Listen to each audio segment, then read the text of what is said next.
नमस्कार, India voice पर स्वागत है आपका। मैं हूं आपके साथ प्रियंका मिश्रा। बुलेटिन की करेंगे शुरुआत। पहली खबर देहरादून से सामने आ रही है। सीएम धामी का रुद्रपुर और बनबसा का दौरा। आज दोपहर 1:30 बजे रुद्रपुर पहुंचेंगे सीएम धामी। दोपहर 3 बजे बनबसा पहुंचेंगे सीएम धामी। वहीं चंपावत में आपदा प्रभावित क्षेत्रों का करेंगे दौरा। आपदा प्रभावित क्षेत्रों का होगा हवाई सर्वेक्षण। अधिकारियों से कार्यों की लेंगे जानकारी। आपदा राहत प्रभावित क्षेत्रों की लेंगे जानकारी। तो सीएम धामी का आज बनबसा का दौरा। दोपहर 3 बजे बनबसा पहुंचेंगे सीएम धामी। चंपावत में आपदा प्रभावित क्षेत्रों का करेंगे हवाई सर्वेक्षण और दौरा।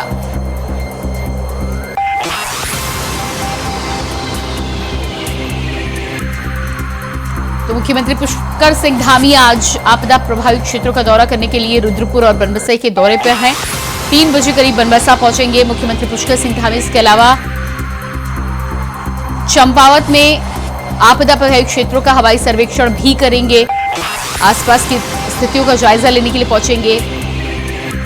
दोनों ही जगहों का दौरा मुख्यमंत्री का आज निर्धारित। अलग अलग जगहों पर आपदा प्रभावित क्षेत्रों पर पहुंचकर हवाई सर्वेक्षण के साथ ही साथ अधिकारियों और लोगों से करेंगे बातचीत।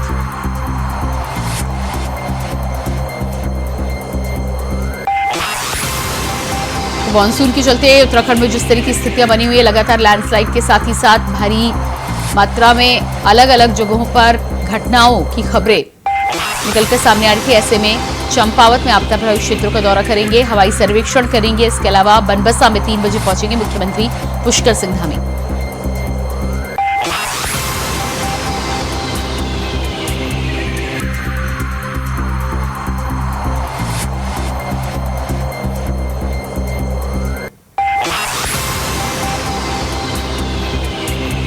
सीएम धामी का रुद्रपुर और बनबसा का दौरा आज हवाई सर्वेक्षण के साथ ही साथ अधिकारियों से करेंगे बातचीत। दोनों ही जगहों पर स्थितियों का लेंगे जायजा।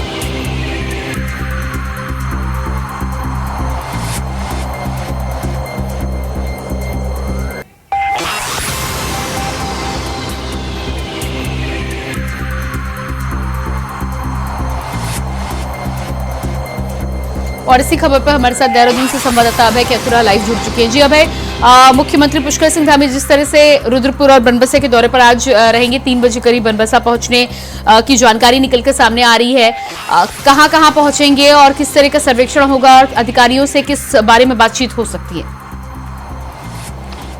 मुख्यमंत्री पुष्कर सिंह धामी अभी देहरादून में है। देहरादून में एक कार्यक्रम में मुख्यमंत्री पुष्कर सिंह धामी यहाँ पर सम्मिलित हो रहे हैं और दोपहर लगभग 1:30 बजे के करीब मुख्यमंत्री पुष्कर सिंह धामी रुद्रपुर के लिए रवाना होंगे। रुद्रपुर में जो कार्यक्रम है उस दौरान वहाँ पर अधिकारियों से बातचीत भी करेंगे और पार्टी के जो कार्यकर्ता वहाँ पर मौजूद होंगे, पदाधिकारी मौजूद होंगे, उनसे भी बातचीत वहाँ पर होगी।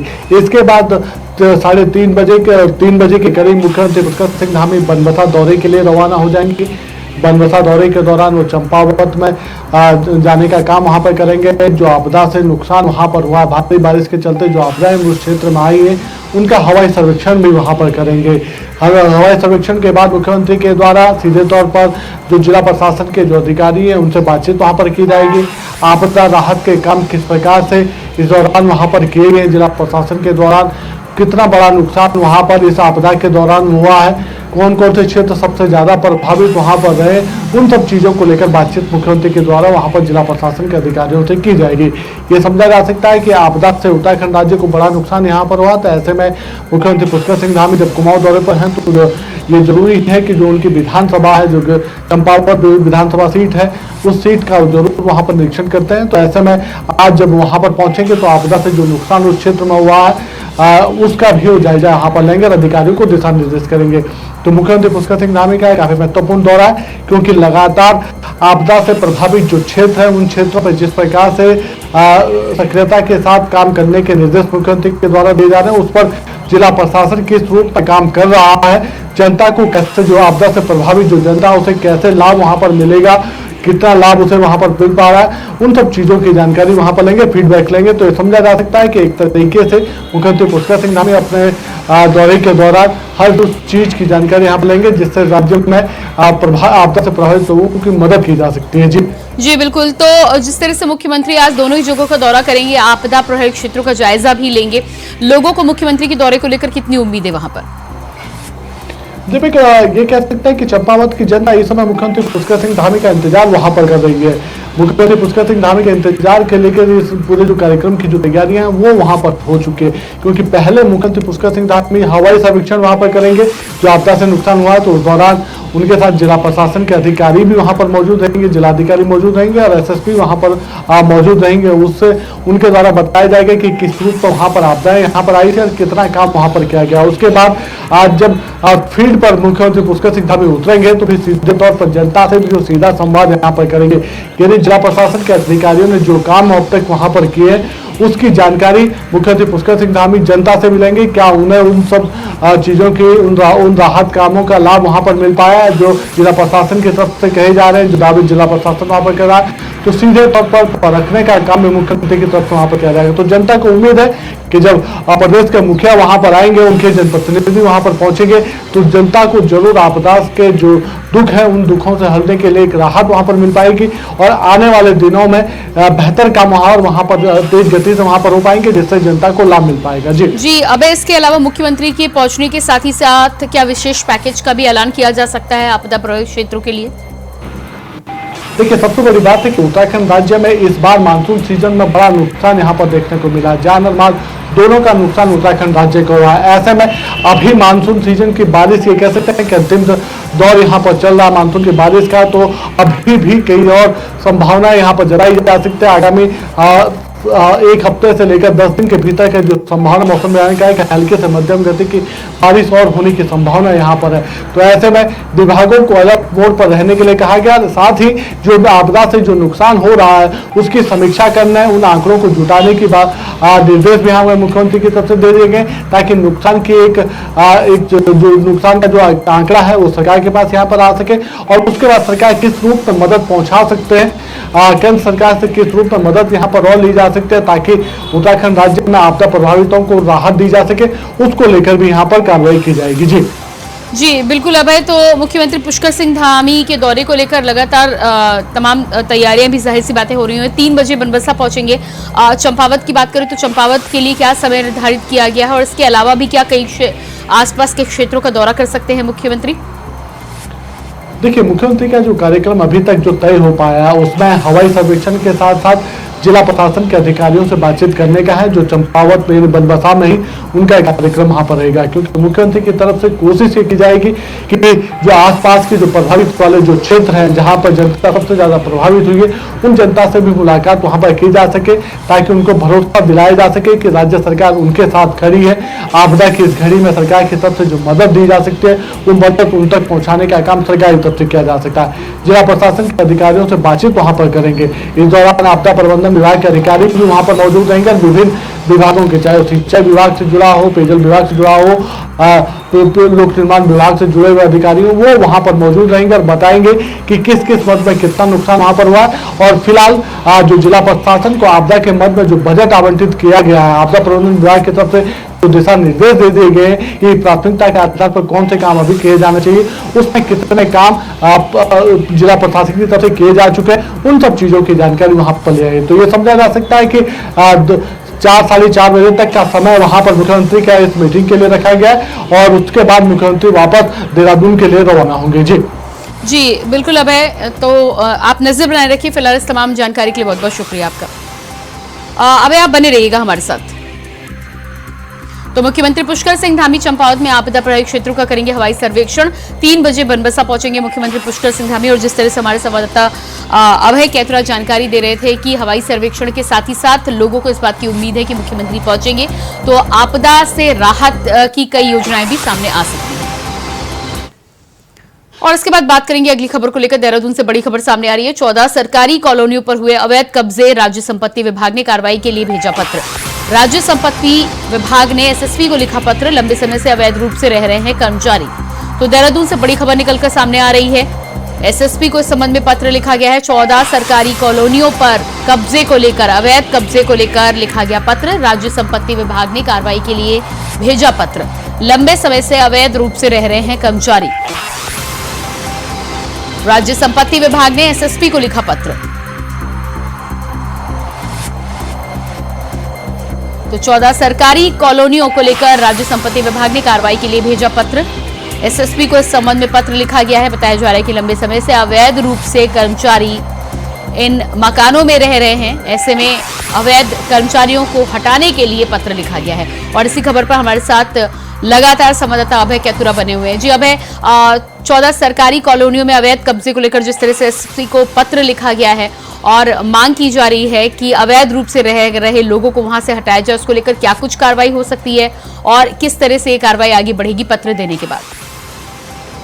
बिल्कुल, ये कह सकते हैं कि राज्य संपत्ति विभाग की तरफ से देहरादून जिले के जो पुलिस कप्तान हैं एसएसपी अजय सिंह, उनको यहाँ पर एक पत्र लिखा गया और राजधानी देहरादून और उसके आसपास के क्षेत्रों में जो 14 सरकारी कॉलोनियां हैं जिन पर अवैध कब्जे यहाँ पर किए गए। अवैध कब्जे के रूप में आप ये समझ सकते हैं कि जिन राज्य कर्मचारियों को यहाँ पर सेवा के दौरान यहाँ पर आवास आवंटित किए गए थे, वो सेवा निवृत्ति के बाद भी अभी तक उनके द्वारा वो आवास खाली नहीं किए गए। 14 ऐसी बड़ी कॉलोनियां यहाँ पर है जिनमें कर्मचारियों की जो संख्या बताई जा रही है, जिनकी तरफ से अवैध कब्जे वहां पर आवासों पर किए गए, उनकी एक संख्या 1000 से ज्यादा की यहाँ पर बताई जा रही है। और ये वो कब्जे हैं जिनकी वजह से कह सकते हैं कि जो दूसरे जो कर्मचारी हैं जो आवास के लिए लगातार अपनी मांग वहां पर कर रहे हैं, उनको आवास नहीं मिल पा रहे हैं, वो दूसरी जगह रहने के लिए मजबूर है।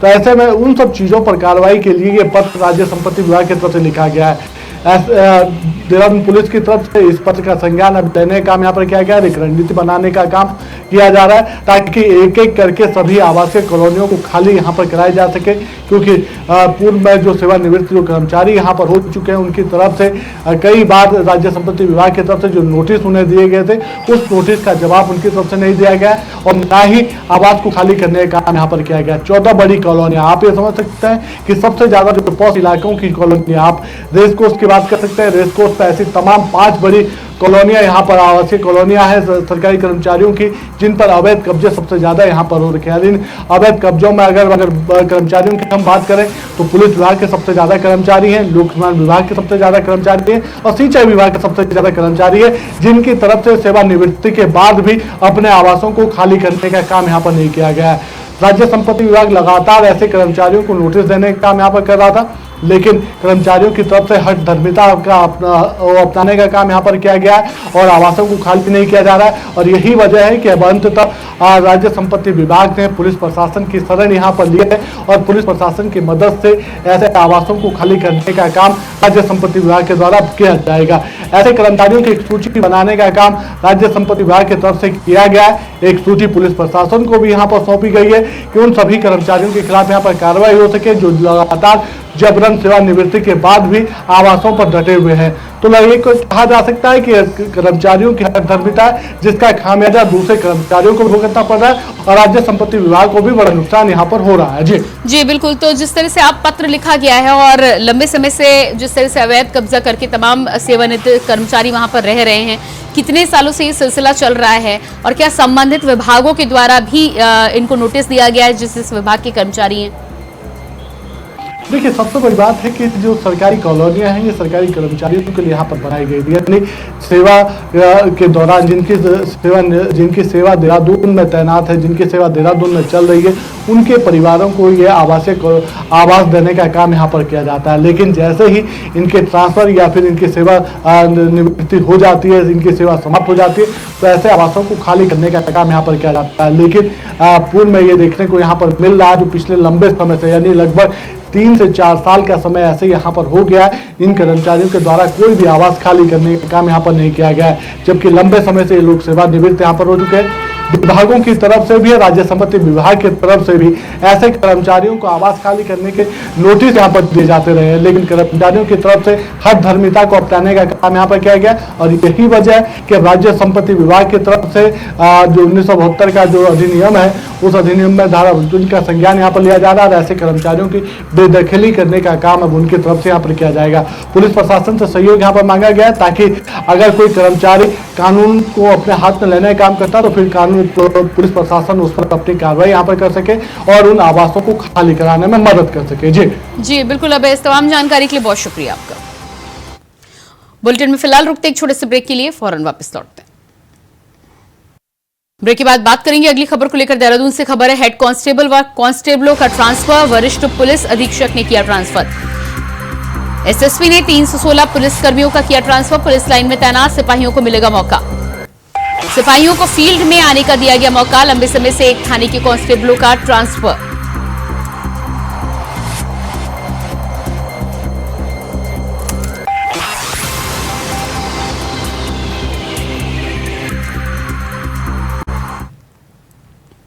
और उसके बाद देहरादून से दूसरी खबर है, अलर्ट मोड में आबकारी विभाग मुख्यालय से सभी अधिकारियों को भेजा गया पत्र में आबकारी अधिकारियों को दी गई हिदायत, शराब में ओवर रेट को लेकर दिए गए आदेश, ध्यान देने और निगरानी करने के दिए गए निर्देश। अलर्ट मोड में आबकारी विभाग, शराब में ओवर रेट को लेकर दिए गए आदेश, ध्यान देने और निगरानी करने के निर्देश, मुख्यालय के सभी अधिकारियों को भेजा गया पत्र।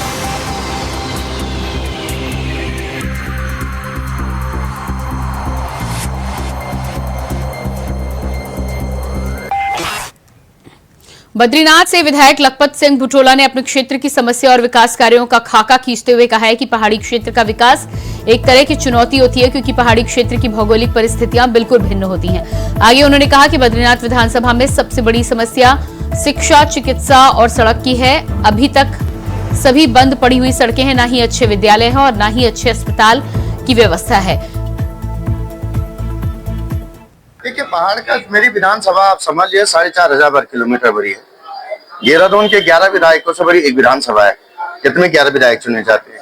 भौगोलिक परिस्थितियां बहुत भिन्न है। 250 किलोमीटर लंबी विधानसभा है और मैं चाहता था कि इसमें जो आपदाएं वहां पे आ जाए, उन आपदाओं को लेकर सरकार चर्चा करे। सदन से भी सरकार भागी है, अपनी जिम्मेदारी से भाग रही। लगातार मैं माननीय 2 मुख्यमंत्री जी से मिल चुका हूँ, लेकिन जो विकास के काम होने चाहिए वो नहीं हो पा रहे, सड़कें नहीं खुल पा रही। इस समय पहाड़ के अंदर सबसे बड़ी समस्या है शिक्षा, स्वास्थ्य और सड़क। न सड़कें खुल पा रही, न स्वास्थ्य सही ढंग से चल रहा, शिक्षा के हाल बदतर हो रहे हैं। इन चीजों को लेकर मैं काम कर रहा हूँ, लगातार अपनी बात। देहरादून उच्च शिक्षा में 108 असिस्टेंट प्रोफेसरों को शीघ्र मिलेगी तैनाती। इस पर डॉक्टर धन सिंह रावत ने कहा, शिक्षकों की कमी होगी दूर। आयोग ने शासन को सौंपी चयनित असिस्टेंट प्रोफेसर की सूची के सूबे के उच्च अधिकारी। शिक्षा विभाग में विभिन्न विषयों के 108 और असिस्टेंट प्रोफेसरों की शीघ्र तैनाती की जाएगी। सभी चयनित शिक्षकों को प्रदेश के पर्वतीय व दुर्गम क्षेत्रों के राजकीय महाविद्यालयों में प्रथम नियुक्ति प्रदान की जाएगी। वहीं दुर्गम क्षेत्र के महाविद्यालय में असिस्टेंट प्रोफेसरों की नियुक्ति से जहां शिक्षकों की कमी दूर होगी, तो वहीं शैक्षणिक गतिविधियां सुचारू रूप से संचालित होंगी। चयनित असिस्टेंट प्रोफेसरों की शीघ्र तैनाती के लिए विभागीय अधिकारियों को जरूरी दिशा निर्देश दिए गए।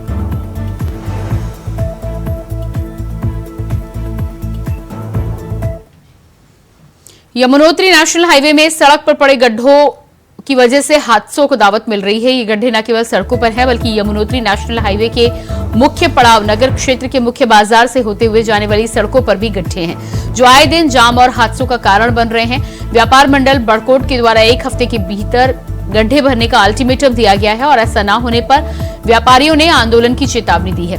इससे पहले भी स्थानीय लोग और व्यापारी सड़क ठीक करवाने की मांग को लेकर विभाग को मौखिक व लिखित रूप से जानकारी दे चुके हैं, लेकिन विभाग अब तक नींद में सोया है। आपको बता दें कि इन दिनों यमुनोत्री यात्रा में यात्रियों की संख्या दिनों दिन बढ़ती जा रही है, लेकिन सड़कों पर बड़े बड़े गड्ढे यात्रियों को परेशान कर रहे हैं। बहुत समय से ये जटिल समस्या हो रही है। राजमार्ग की बड़कोट नगर के अंदर जो है बीचों बीच जो राष्ट्रीय राजमार्ग है, उसमें पूरे कई गड्ढे हैं और हमने पहले भी विभाग के जो उच्च अधिकारी हैं इनको सूचित किया था, परंतु उन्होंने कोई संज्ञान नहीं लिया। आज भी हमारे द्वारा उनको एक ज्ञापन दिया गया और जो हमारे NH के जो अधिशासी अभियंता जी हैं उनको हमने लिखित रूप में भी दिया है। और क्योंकि ऐसी समस्या है कि बच्चे जब स्कूल जाते हैं और गड्ढों में आजकल बरसाती सीजन है, पानी भर जाता है और जैसे कोई वाहन आता जाता है तो उससे मतलब जो पैदल चलने वाले लोग हैं उनको सबसे ज़्यादा समस्या हो रही है। और आजकल यात्रा काल है, गड्ढों में जो है यात्रियों को पता नहीं है, गाड़ियाँ उसमें फंस जाती हैं। तो मेरा तो आपके चैनल के माध्यम से ये आग्रह है कि विभाग को इसका तुरंत जो है संज्ञान लेना चाहिए। शुक्रवार को DAV PG कॉलेज देहरादून में आगामी छात्र संघ चुनाव को लेकर 2 छात्र गुटों के बीच मारपीट हो गई। सूचना पर पहुंची पुलिस और युवकों को समझाने का प्रयास किया है, लेकिन कुछ युवकों ने पुलिस के साथ भी धक्का मुक्की कर पथराव किया। पुलिस ने 22 नामजद 25 अज्ञात लोगों के खिलाफ मुकदमा दर्ज करने के साथ ही 11 मुख्य आरोपियों को हिरासत में लिया है। तो वहीं पुलिस आगे की कार्रवाई में जुट चुकी है। 25 अज्ञात आरोपियों की तलाश CCTV फुटेज और सबूतों के बिना पर की जा रही है।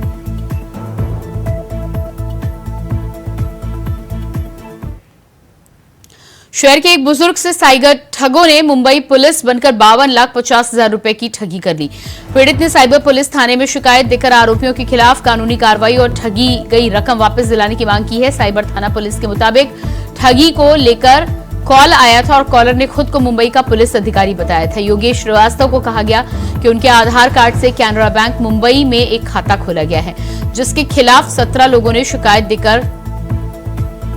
दर्ज कराई है, जिसकी जांच की शुरुआत की गई है। 2 दिन में ब्रांच में आकर संपर्क करें, मामला समझ में आता है। इससे पहले व्हाट्सएप पर ही वीडियो कॉल आई, जिसमें पुलिस बने ठगों ने झांसा देकर उनसे 52 लाख रुपए अपने खाते में ट्रांसफर करवा ली। रकम मिलने के बाद ठगों ने व्हाट्सएप पर की गई चैटिंग को धीरे धीरे डिलीट करना शुरू किया। शक होने पर उन्हें अपने साथ ठगी का एहसास हुआ। धीरे धीरे व्हाट्सएप नंबर पर कॉल उठना भी बंद हो गई। साइबर थाना प्रभारी देवेंद्र नबियाल ने बताया कि शिकायत के आधार पर मामला दर्ज किया गया है। मामले में जांच की शुरुआत कर दी गई है। को जागरूक किया जा सके। आज हम डिजिटलाइज के युग में चले गए हैं और इसके जो ड्रॉबैक्स हैं, इसके जो नुकसान है, इतना हम डिजिटलाइज है उसका नुकसान भी हमें उठाने पड़ रहे हैं। तो यही इसका उद्देश्य है कि तो सरकार इसमें कार्यक्रम चलाए और हम अधिवक्ता हैं, हम एसोसिएशन में भी ये बात रखेंगे कि साइबर ठगी से कैसे बचा जाए, साइबर ठगी से बचने के क्या उपाय किए जाए। जैसा भी बताया कि अगर ऐसी कोई कॉल आती है, सीबीआई से कोई कॉल आ रही है, फर्जी कॉल पुलिस से आ रही है, मुंबई पुलिस से आ रही है, कहीं से भी आ रही है, तो उसके लिए हम पहले सबसे बात करें, अपने आसपास लोगों से बात कर लें। कोई ऐसी कॉल हमें फेक कॉल हमें आ रही है। हालांकि सरकार ने अभी जो हमारा नया कानून जो बीएनएस वगैरह जो नया कानून बने हैं, इसे ऑर्गेनाइज क्राइम की श्रेणी में डाला है। इसे संगठित अपराध माना गया है और सजा का प्रावधान इसे बढ़ाया गया है। सजा इसमें उम्र कैद तक की सजा कर दी गई है। तो यह है कि धीरे धीरे सरकार इसमें सजग हो रही है और प्रयास हमें करने पड़ेंगे ताकि साइबर क्राइम से बचा जा सके। और मैं ये देख रहा हूं कि इनका जो मुख्य टारगेट है, जो ऐसे सीनियर सिटीजन लोग हैं, जो रिटायर्ड अधिकारी हैं, कर्मचारी हैं, उन पे ज्यादा टारगेट वो लोग कर रहे हैं और इनका सोर्स ही इन लोगों पे ज्यादा अटैक करने का है, क्योंकि ये उनके ट्रैप में फंस जा रहे हैं। मुझे 13 तारीख को फोन आया सवेरे 9 बजे। उसके बाद उन्होंने मुझे बताया कि आपके खिलाफ जो है 17 FIR हो चुकी हैं, आपके नाम जो है अरेस्ट वारंट इश्यू हो चुका है, या तो 2 दिन के अंदर आप मुंबई में आके रिपोर्ट कीजिए, अन्यथा आपको वहीं से अरेस्ट कर लिया जाएगा। अब ये सुबह 9 बजे से लेके ये कल शाम के 5:30 बजे तक रही। उसी ड्यूरेशन में उन्होंने मुझसे FD जो है कैंसिल करा के, क्लोज करा के, उसका पैसा एक अकाउंट में ट्रांसफर कराया। इसको चेक करने के पश्चात आपको पैसा वापस कर दिया जाएगा। लेकिन जो है अगले दिन जो मैसेज थे सारे डिलीट हो गए थे, इसलिए मुझे डाउट हुआ। मैंने साइबर सेल में जाके उसकी शिकायत दर्ज कराई। उन्होंने पूरा दर्ज किया और इसके बाद FIR अभी कल शाम को FIR भी दर्ज हो गई है, जिसकी कॉपी मैं यहाँ को दे रहा हूँ। और इसी के साथ देवभूमि समाचार में इतना ही। खबरों का सिलसिला जारी रहेगा। नमस्कार।